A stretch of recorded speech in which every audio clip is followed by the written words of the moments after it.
প্রবৃত্তির জ্বালায় সবাই নাজেহাল বৃদ্ধি। কিন্তু এই প্রবৃত্তিকে কি নিয়ন্ত্রণ করা কোনো রাস্তা নেই? আছে, তবে তবে কি? এর উত্তর পেতে গেলে আপনাদের শুনতে হবে আজকের শ্রী সোমনাথ বন্দ্যোপাধ্যায় রচিত গোয়েন্দা সমকসেন সিরিজের নতুন কাহিনী কাপুরুষ রহস্য। আজকের গল্পটি শুনে আপনাদের কেমন লাগলো সেই মূল্যবান কমেন্টটি করতে ভুলবেন না। সঙ্গে থাকুন আর সঙ্গে রাখুন রহস্য আর রোমাঞ্চকে। শুনে ফেলুন আজকের গল্প শ্রী সোমনাথ বন্দ্যোপাধ্যায় রচিত কাহিনী কাপুরুষ রহস্য। এই গোধূলি লগনের সখা প্রিয়া বড় ভালো লাগে। ধুর, তুমি যে কি বলো না সমক। আমি কি কোনো ভুল কথা বলেছি ভায়া? এই গোধূলি বেলায় বারান্দার রেলিংয়ে ভর দিয়ে দূরে রাস্তায় হেঁটে চলা অপরূপদের দেখে চলেছ একা একা। তাই তো বলি পৃথ্বী, নিজের এবার একটা গতি করো তো ভায়া। গতি মানে তো বিবাহ করা, তাই তো? কিছুটা তো বটেই, তবে তোমার সব কথা সঠিক হলো না যে পৃথ্বী। সঠিক হলো না মানে? মানে মানে পুরুষরা কিন্তু ভায়া বিবাহ করে না। বিবাহ করে না? এসব ভুলভাল কি বলছো এই সমক? সঞ্চিতা জানতে পারলে একেবারে কেলেঙ্কারি ঘটে যাবে ভায়া। তুমি যে আমার পুরো কথাটা না শুনেই বলে দিচ্ছ হে সখা। পুরুষরা বিবাহ করে না, করে নারীরা। আর পুরুষরা করে উদ্বাহ। সে আবার কেমন কথা? একটু বুঝিয়ে বলতে হবে, তাই তো? বেশ। এই বলে বারান্দায় থাকায় ইজি চেয়ারে হেলান দিয়ে বসে সমক। তারপর বলে, বিবাহ মানে হলো বহন করা। অর্থাৎ একটি মেয়ে তার বাবার কাছ থেকে শ্বশুর বাড়িতে এসে তাদের ধারা, সংস্কৃতি, পারিবারিক গৌরব এগুলো যেমন বহন করে নিয়ে যাবে তার পরবর্তী প্রজন্মে, তেমনই একজন পুরুষ তার স্ত্রীকে উদ্বাহ করবেন, মানে ঊর্ধ্বে গমন করাবেন, মানে মা হওয়ার প্রেরণা জাগাবেন। তাই তো বলি, ঝটপট একজন মনের মানুষকে পছন্দ করে তাকে উদ্বাহ করো। না, একটা কথা তোমার মানতেই হচ্ছে সমক। তোমার কথাগুলো শুনে সমৃদ্ধই হলাম। তবে কি, আমার যা বর্তমানে অবস্থা তাতে দেখে তোমার চোখে আর মনের শান্তি করা ছাড়া কোনো উপায় নেই ভাই। সমক কিছু বলতে যাবে অমনি হরিদা এসে সমক্ষে বলে, দাদা বাবু, কমল বাবু এসেছেন। আমি নিচের ঘরে বসতে বলে এসেছি। আপনার সাথে খুব দরকার আছে, ঝটফট ডেকে দিতে বললেন। সমক চেয়ার ছেড়ে উঠতে উঠতে বলে, দেখো, নিশ্চয়ই ভদ্রলোক কোনো বড়সড় কেসের ফ্যাসাদে পড়েছে, তাই এখানে ছুটে এসেছেন। আমরা দুজন নিচের ঘরে এসে দেখি কমলবাবু সোফার ওপর বসে আছেন। সমককে দেখতে পেয়ে সোফা ছেড়ে উঠে দাঁড়িয়ে বললেন, নমস্কার মশাই, আপনাকে দেখলে মনটা ভালো হয়ে যায়। সমক এবার বলে, সেই আপনার নহে ভালো হলো কমলবাবু, কিন্তু আমার কি ভালো হওয়ার কিছু জো আছে? মানে মশাই? মানে কি কারণে এখানে এসেছেন সেটা বলবেন তো? ও হ্যাঁ হ্যাঁ হ্যাঁ, আগে আগে এইটা দেখুন। এই বলে দারোগা কমলবাবু তার পকেট থেকে একটা সংবাদপত্রের টুকরো বার করে সেটা সমকের হাতে দেন। সমক সেটা মন দিয়ে পড়ে, তারপর বলে, এই বিষয়টা আমারও চোখে পড়েছে কমলবাবু, কিন্তু এতে আমি কি করতে পারি বলুন তো? পারেন পারেন সমকবাবু, পারেন, আপনি পারেন। কি ব্যাপার বলুন তো আপনাদের?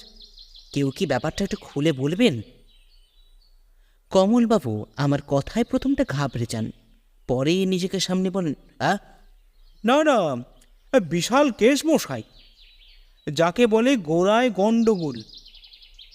গোড়ায় গণ্ডগোল? ব্যাপারটা একটু খুলে বললে ভালো হতো না কমলবাবু? বেশ, আমি বলছি শোনো। এরপর সমক বিষয়টা বলতে শুরু করে। গত পরশু থেকে নিখোঁজ হয়েছেন বাংলা সিনেমা জগতের নামজাদা অভিনেত্রী নিরূপা সান্যাল। তবে তিনি কোথায়, কি করছেন, কিভাবে আছেন, কেউ ঠিকঠাক বলতে পারছে না। আর ওখানেই তো হচ্ছে আমাদের জ্বালা সমকবাবু। সমক বলে, হ্যাঁ, জ্বালা হওয়াটা অস্বাভাবিক কিছু নয়। অত বড় মাপের অভিনেত্রী যখন নিখোঁজ, তখন চাপটা যে পুলিশের ওপর বর্তাবে সেটা খুব ভালো করেই জানা আছে। এবার ব্যাপারটা খুলে বলুন তো দেখি। কমলবাবু কিছু বলতে যাবেন, অমনি হরিদা চা আনার জন্য কথা থামাতে হলো। ভদ্রলোক চায়ের কাপে একটা শুক চুমুক দিয়ে বলে ওঠেন, মানে বিষয়টা শুধু 3 দিনের নয় সমকবাবু। নিরূপা দেবী গত 3 দিন আগে একটা সিনেমার শুটিং শেষ করে উত্তরবঙ্গ থেকে কলকাতার নিজের বাড়িতে ফেরেন। পরের দিন ওনার সকালে বাড়িতে দেখা যায়, কিন্তু তারপরে কি উনি কোনো কাজে বেরিয়েছিলেন নাকি? হ্যাঁ সমকবাবু, কিন্তু সেই যে কাজে গেলেন আর তো ফিরলেন না। আশ্চর্য ব্যাপার তো। আচ্ছা, বাড়িতে আর কে কে থাকেন? কেউ তেমন নয়, নিরূপা দেবী আর ওনার স্বামী, আর কিছু বাড়ির ভৃত্য। উনি বিবাহিত ছিলেন নাকি? হ্যাঁ, 10 বছর ওনার বিবাহিত জীবন। 10 বছর বিবাহিত জীবন। তা স্বামী কি করেন? শুনেছি কিছুই করেন না, উনি চোখে দেখতে পান না সমকবাবু। তাই পুরোটা সময় বাড়িতেই ওনাকে দেখতে পাওয়া যায়। কাজ যা করার নিরূপা দেবী নিজেই করেন। আর আত্মীয় স্বজন? তেমন কেউই নেই। থাকার মধ্যে আছে নিরূপা দেবীর ভাই, তবে উনি হাওড়াতে নিজের বাড়িতেই থাকেন। আর একটা বেসরকারি কোম্পানিতে কাজও করেন। আর সত্যি বলতে কি, ভাই বোনের সম্পর্ক খুব একটা খারাপ কিছু না। তাহলে উনি কি বলছেন? উনি তো মশাই বলছেন নিরূপা দেবী মিসিং হওয়ার আগের রাত অবধি তার সাথে নাকি ফোনে কথা হয়েছে, কিন্তু তখনও পর্যন্ত। আর ওনার স্বামী? ভদ্রলোক মশাই এমনিতেই অন্ধ, তার উপর স্ত্রী মিসিং হওয়ার খুবই ভেঙে পড়েছেন। তিনিও একেবারে অবাক। তাই তো বললেন উত্তরবঙ্গ থেকে ফিরে এসে নিরূপা দেবী বলেছিলেন অভিনয় ছেড়ে দেবেন, তারপর তাদের গ্রামের বাড়িতে শেষ জীবনটা কাটাবেন। কিন্তু তারই আগে।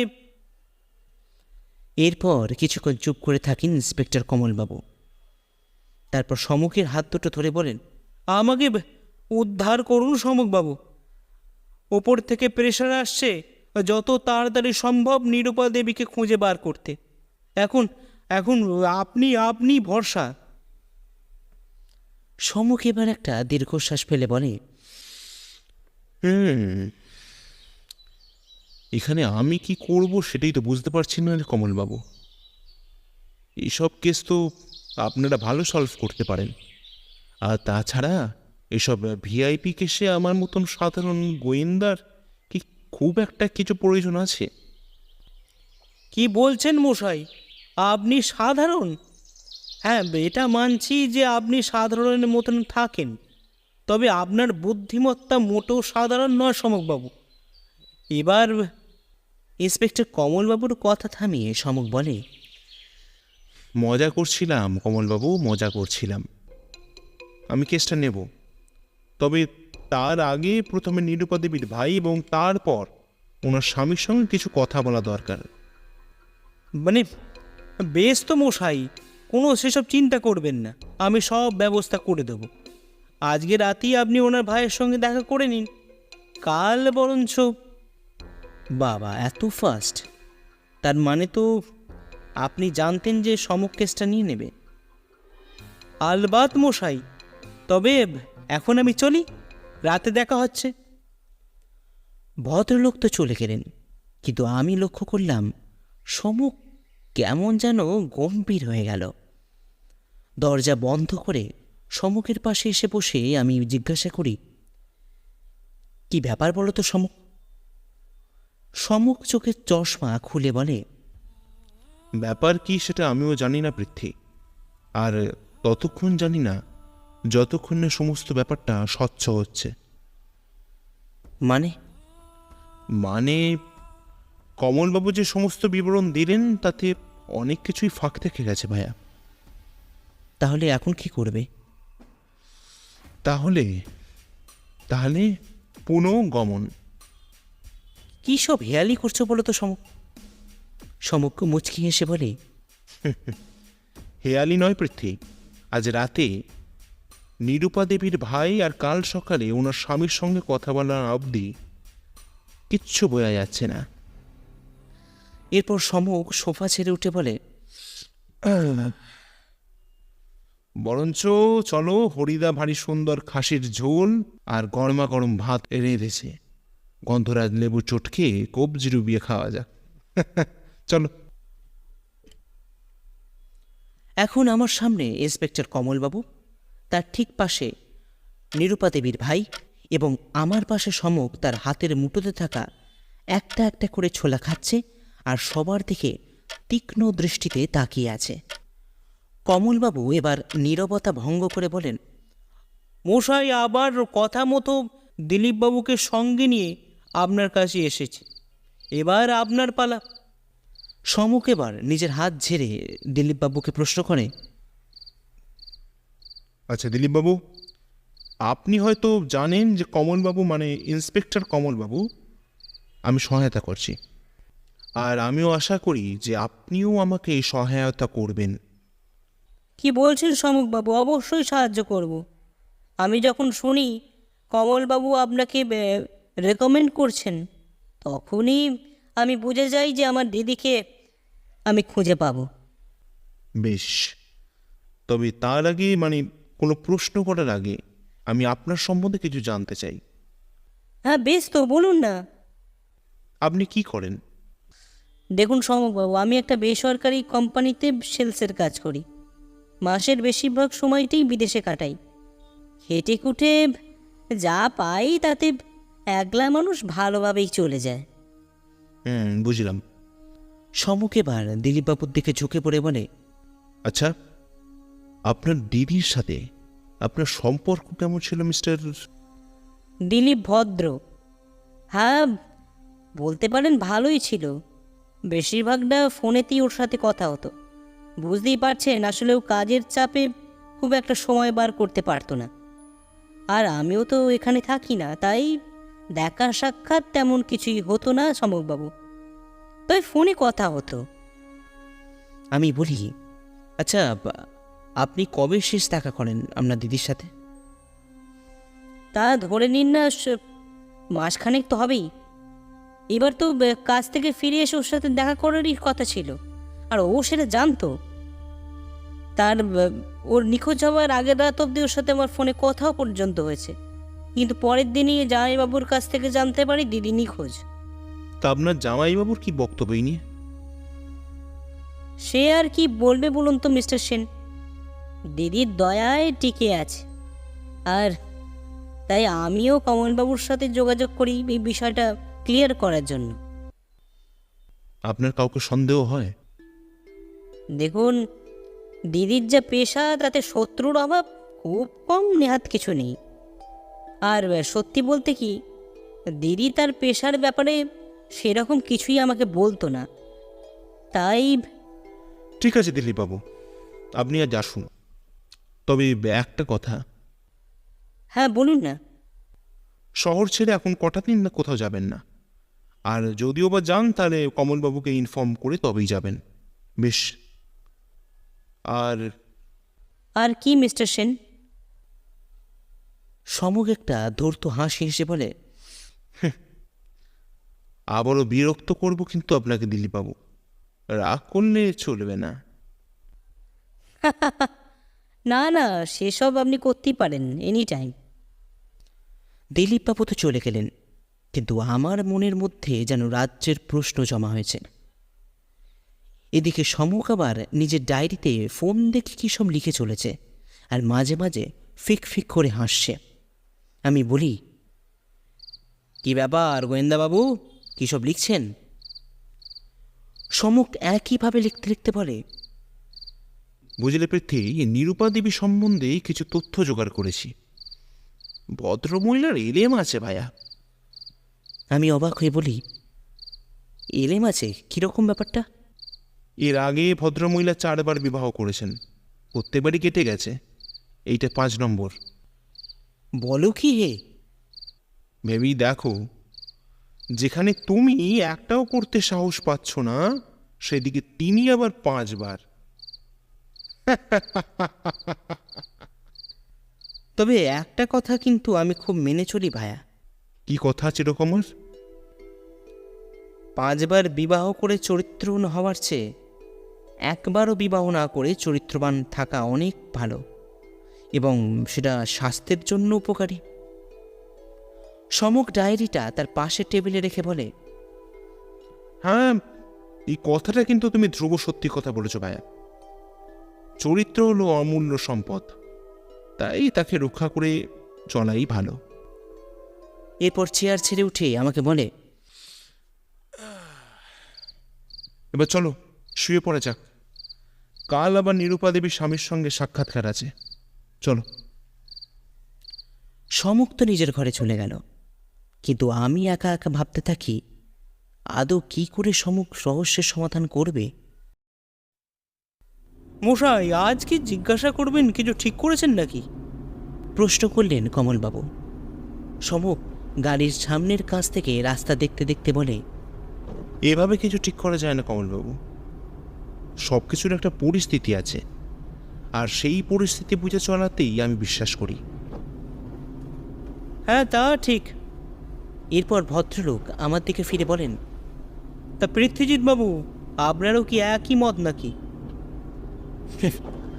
দেখুন কমলবাবু, আমি সামান্য লেখক মাত্র, গল্প লেখা আমার কাজ।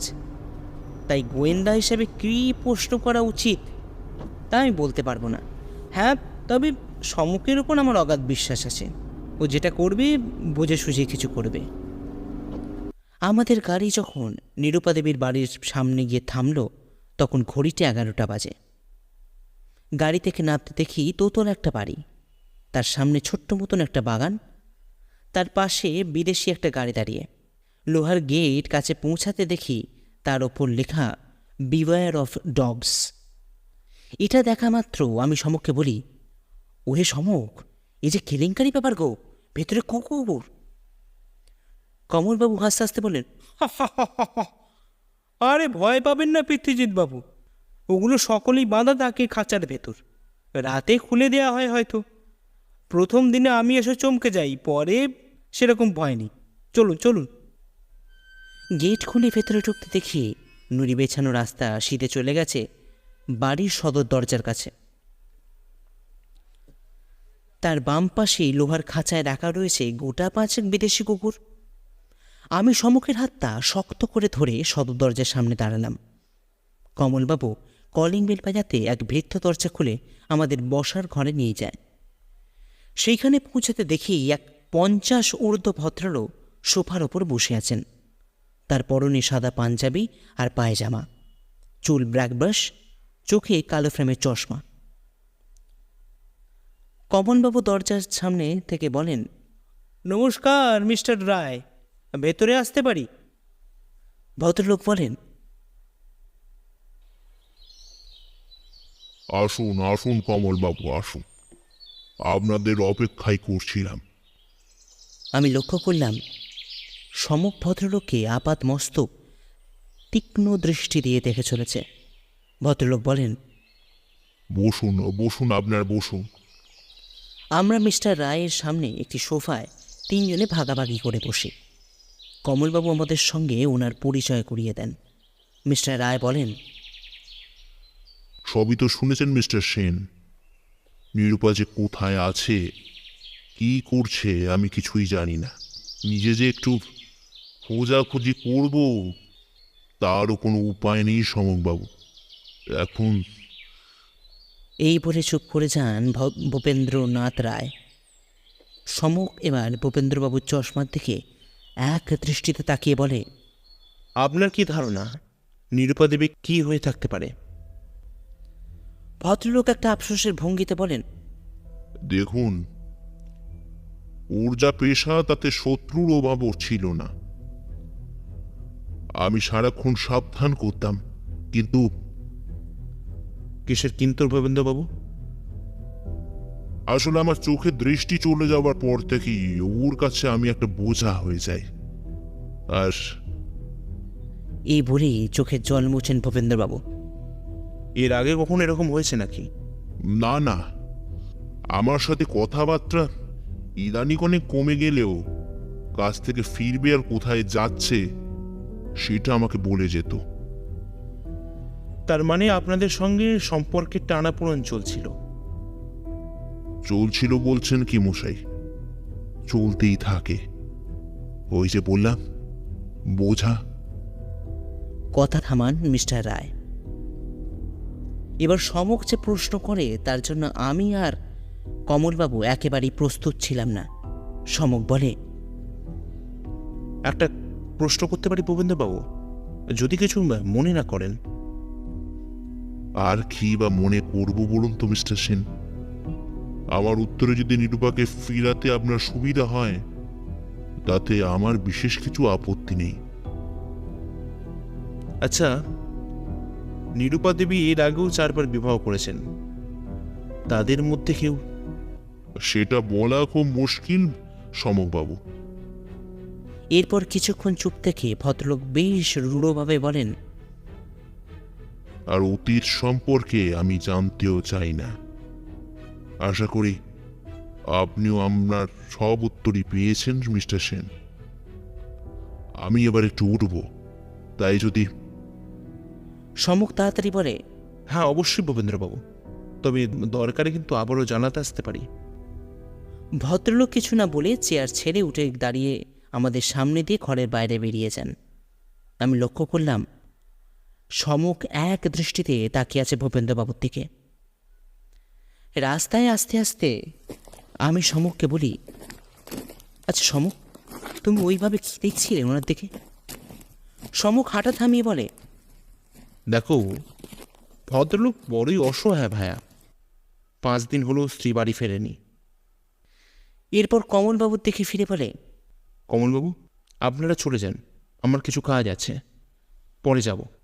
এই বলে সে সামনের দিকে হেঁটে গিয়ে যায়। কমলবাবু বলেন, কি হয়েছে বলো তো ভায়া? আমি দীর্ঘশ্বাস ফেলে বলি, আপনি যেখানে আমিও সেখানে কমলবাবু, তাই চলুন ফেরা যাক। ফিরে তো এলাম, কিন্তু সমকের কোনো পাত্তা নেই। এখন ঘড়িতে রাত 12টা। এত রাত করে সমক এর আগে কখনো ফেরেনি। ফোন করেও যে ওর আর খোঁজ নেব তার কোনো উপায় নেই, কারণ ফোন এখন বাড়িতে। এরই মধ্যে কমলবাবু 2 বার ফোন করে সমকের সম্বন্ধে জিজ্ঞাসা করেছেন। বেচারা কমলবাবু ওকে নিয়ে দুশ্চিন্তা করছেন। হরিদা আমাকে 2 বার খাওয়ার কথা বললেও আমি না করে দিই, কারণ এমন পরিস্থিতিতে খাবার গলা থেকে নামবে না।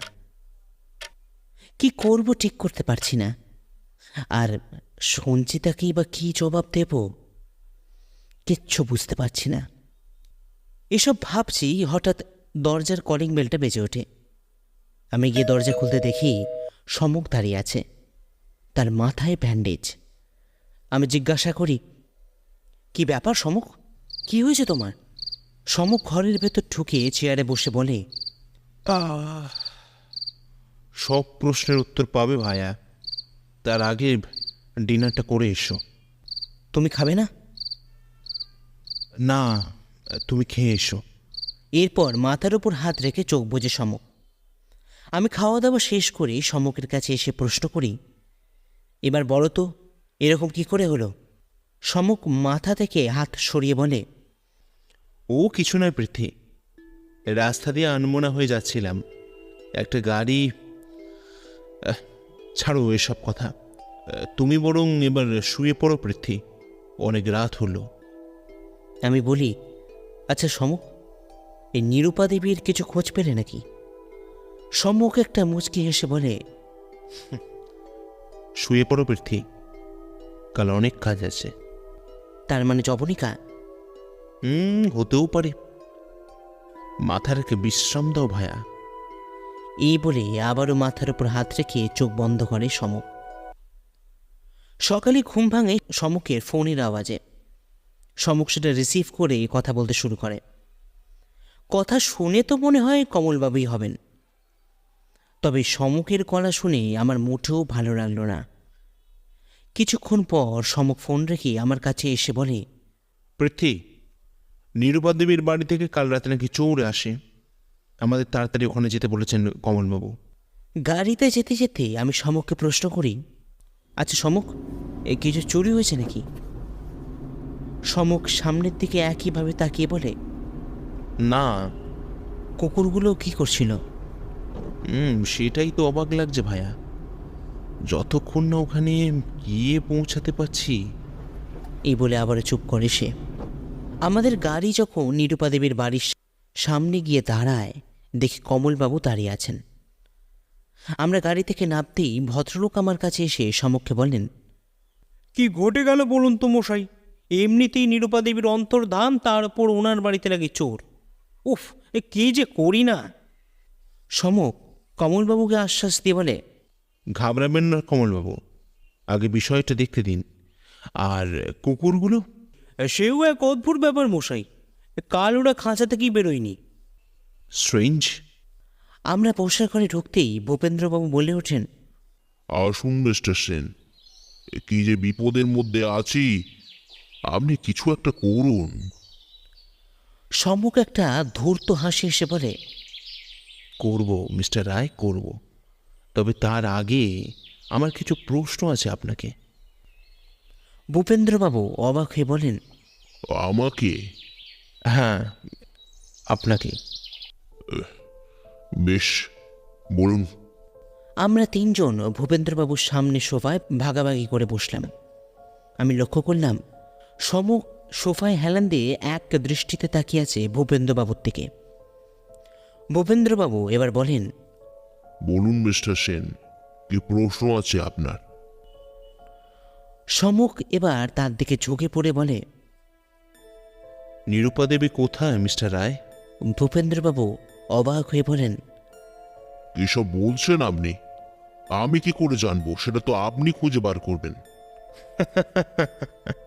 দেখুন ভূপেন্দ্রবাবু, আপনি যদি বলে দিতেন তাহলে ঝামেলা কিছু থাকতো না, কিন্তু আপনি বাধ্য করছেন আমাকে। কিসের বাধ্য? সমক সোফায় হেলান দিয়ে স্ত্রীর দৃষ্টিতে তাকিয়ে থাকে ভূপেন্দ্রবাবুর দিকে। কিন্তু এরপর যে কাহিনীটা টুইস্ট আসবে সেটা আমার কিংবা কমলবাবুর বোধহয় জানা ছিল না। সমক তার পাশের টেবিলে থাকা ফুলদানি তুলে নিয়ে সজোরে ছুঁড়ে মারে ভূপেন্দ্রবাবুর দিকে, আর ভূপেন্দ্রবাবু এতটুকু ঘাবড়ে না গিয়ে ফুলদানিটা ধরে ফেলেন। আমরা একেবারে অবাক, আমাদের মুখ দিয়ে যেন কোনো কথা বেরোচ্ছে না। সমক এবার বলে, কি মিস্টার রায়, এরপরও কি আমাকে কিছু বলতে হবে নাকি? ভূপেন্দ্রবাবু এবার নিজের চোখের চশমা খুলে কাঁদতে থাকেন। কমলবাবু বলেন, মানে কি ব্যাপার বলুন তো মশাই, আমি তো কিছুই বুঝতে পারছি না। সমক সামান্য হেসে বলে, বুঝবেন কমলবাবু, বোঝালেই বুঝবেন। একবার ভূপেন্দ্রবাবুর মুখটা খোলার সুযোগটা করে দিন। তারপর ভূপেন্দ্রবাবুর মুখে মুখ ফিরিয়ে বলে, এবার বলতে শুরু করুন ভূপেন্দ্রবাবু, আমাদের সময়ের বড় দাম আছে। ভূপেন্দ্রবাবু নিজেকে সামলে রুমাল দিয়ে চোখ মুছে বলেন, হ্যাঁ, আমি চোখে দেখতে পাই মিস্টার সেন, তবে সেটা আজ নয়, গোটা একটা বছর আগে থেকে। কিন্তু কিন্তু বিশ্বাস করুন, এই দৃষ্টি যে আমার জীবনে কাল হয়ে আসতে পারে সেটা কখনো ভাবতে পারিনি। যুবা বয়সে একটা দুর্ঘটনায় আমার দৃষ্টিশক্তি চলে যায়। ডাক্তারবাবু বলেন যে এর কোনো চিকিৎসা নেই, আমাকে যেতে হবে নাকি বিদেশে। আমি বহু চেষ্টা করি, কিছু জমি বিক্রি করি, নিরুপার কাছ থেকেও কিছু অর্থ ধার হিসাবে চাই, আর আর চোখ সারিয়ে দেশে ফেরেন। তবে আমার মনে হয় নিরুপা দেবী এসব কিছুই জানতেন না। হ্যাঁ, আপনি ঠিকই ধরেছেন মিস্টার সেন। আমি ভেবেছিলাম নিরূপাকে সারপ্রাইজ দেব, কিন্তু কিন্তু কি ভূপেন্দ্রবাবু? ভাগ্য, পুরা ভাগ্য আমার, পুরা ভাগ্য আমার সমকবাবু। যেদিন রাতে দেশে ফিরি সেদিনই সোজা চলে যায় নিরূপার কাছে। আর আমি বলি, কি আর মিস্টার রায়? আমি লক্ষ্য করলাম ভূপেন্দ্রবাবুর চোখ মুখে একটা হিংস্রতার ছাপ। তিনি বলেন, নিরূপা তার পরিচারকের সাথে এক আদিম খেলায় রপ্ত। আবার মনে হয়েছিল সেই মুহূর্তে গলাটা কেটে নিয়ে কুকুরদের সামনে ফেলে দিই, কিন্তু কিন্তু পারিনি, বিশ্বাস করুন। তাই আবারও এই অন্ধের ভূমিকায়। একটা ভুল হয়ে যাচ্ছে মিস্টার রায়। ভুল? কি ভুল বলুন তো? হ্যাঁ, এটা ঠিক যে আপনার সাথে বিবাহের পরও আপনার স্ত্রী পরপুরুষের সঙ্গে একটা শারীরিক সম্পর্কে জড়িয়ে থাকতেন, কিন্তু অন্যদিকেও এটাও ঠিক যে আপনিও কিন্তু কোনো অংশে কম যান না। মানে কি সব বলতে চাইছেন আপনি? সমক এবার উঠে দাঁড়িয়ে আমাদের সামনে পায়চারি করতে করতে বলতে শুরু করে, নিরূপা দেবীর সহায়ক পাঞ্চালীর সাথে আপনার একটা প্রেমজ সম্পর্ক তৈরি হয়ে যায়, আর সেই সম্পর্ককে বাঁচিয়ে রাখতে আপনি খুন করেন নিরূপা দেবীকে। কি সব যাতা বলছেন মিস্টার সেন? আমি কিচ্ছু যাতা বলছি না ভূপেন্দ্রবাবু। আপনি যখন দেখেন যে নিরূপা দেবী তার পরিচালকের সঙ্গে শারীরিক খেলায় অর্থাৎ আদিম খেলায় রপ্ত, ঠিক সেই সময় আপনিও ঠিক করে নেন যে কোনো উপায় আপনি নিরূপা দেবীকে হত্যা করবে এবং পাঞ্চালীর সাথে ঘর বাঁধবেন, আর সেটা করতে আপনি সাফল্যও পেলেন। ভূপেন্দ্রবাবু এবার দৃঢ় কণ্ঠে বলে ওঠেন, আপনি কি পাগল হয়ে গেছেন নাকি? যা তা বলে চলেছেন। এসব ভুলভাল কথা না বলে আমার স্ত্রীকে খুঁজে বার করুন মিস্টার সেন। হাসালেন। কোথা থেকে আনবো বলুন তো মিস্টার রায়? তার শরীরের প্রত্যেক কণা যে এখন আপনার কুকুরগুলোর পেটে। আমি বলি, হ্যাঁ, কি কি বলছো সমক? এ যে নারকীয় হত্যা! হ্যাঁ পৃথ্বী, আসলে নিরূপা দেবী উত্তরবঙ্গে শুটিং চলাকালীন ভূপেন্দ্রবাবু তাকে না জানিয়ে চলে যান তার কাছে। পরে আমার মনে হয় ঘুমের ওষুধ প্রয়োগ করে খুন করেছেন নিরূপা দেবীকে। তারপর লোকচক্ষুর আড়ালে নিরূপা দেবীর নিথর লাশকে নিয়ে চলে আসেন এখানে। তারপর কমলবাবু আর বলেন, কিন্তু মশাই, এখানে তো নিরূপা দেবী বেশ কিছুদিন ছিলেন, তারপর তো উনি হারান। এখানেই তো রয়ে যায় খেলা কমলবাবু, কারণ পাঞ্চালীকে নিরূপা সাজিয়ে ভূপেন্দ্রবাবু একটা খেলা জমাতে চেষ্টা করেছিলেন, কিন্তু ভুলে গেছিলেন যেখানে সমক সেন ঢুকে পড়ে সেখানে অপরাধীরা পালিয়ে বাঁচতে পারে না। আর কিছু বলবেন না মিস্টার সেন। এত নৃশংসতা এর আগে আমি কখনো শুনিও নি বা দেখিও নি। আর বলতে হবে না। তারপর একটু থেমে কমলবাবু বলেন, কিন্তু এত কিছু আপনি। আমি জানলাম কি করে, তাই তো? আসলে প্রথম দিন যেদিন ভূপেন্দ্রবাবুর সাথে দেখা করতে আসি সেই দিনই আমি লক্ষ্য করেছিলাম চশমার আড়াল থেকে তার চোখটা আমাদের সবার দিকে চেয়ে আছে। আমার সন্দেহ হয়, তাই আপনাদের চলে যেতে বলে আমি ভূপেন্দ্রবাবুর সম্পর্কে খবর নিতে থাকি। পরে পাঞ্চালীর খোঁজ পেতে তার কাছে গিয়ে জেরা করতে সব কিছু খুলে বেরিয়ে আসে। সত্যি আপনি ধন্য মশাই। আপনার এলেম আছে মশাই। আমি এবার বলি, তাহলে মাথার চোটটা? দেখো পৃথ্বী, এই ভূপেন্দ্রবাবুর বাগানে পাঁচিল টপকে ঢুকতে গিয়ে হয়েছে ভায়া। বড় বড় কাজ করতে গেলে এসব ছোটখাটো ব্যাপার তো ঘটতেই থাকে। সমক, মানুষ এত নিষ্ঠুর হয়ে থাকে কি করে বলো তো? সমক তার ফোনটা টেবিলের ওপর রেখে বলে, আদিম প্রবৃত্তি কি জানো পৃথ্বী? আদিম প্রবৃত্তি মানে ষড়রিপু? একদম। আর তার জ্বালায় মানুষ হয়রান। এই প্রবৃত্তি মানুষকে তাড়িয়ে বেড়াচ্ছে সেই আদিম কাল থেকে। হ্যাঁ, এর হাত থেকে কোনো মুক্তি নেই। তাহলে তুমি কি করে নিজেকে সামনে রাখছো? প্রবৃত্তিকে নির্মূল করে দিয়েছো নাকি তা বলে? ধুর পাগল, আমিও সাধারণ মানুষ, আমারও প্রবৃত্তি আছে। তবে সেটা কিভাবে নিয়ন্ত্রণ করতে হয় সেটা আমার খুব ভালো করেই জানা আছে। এরপর সমক চেয়ার ছেড়ে জানলার সামনে গিয়ে দাঁড়িয়ে বলে, এই যে দেখো নিরূপা দেবীর কত গুণ, কিন্তু সবকিছু শেষ হয়ে যায় তার ওই কাম প্রবৃত্তির জন্য। যদি তিনি নিজেকে নিয়ন্ত্রিত রাখতেন তাহলে আজ তাকে মূর্তি হতো না।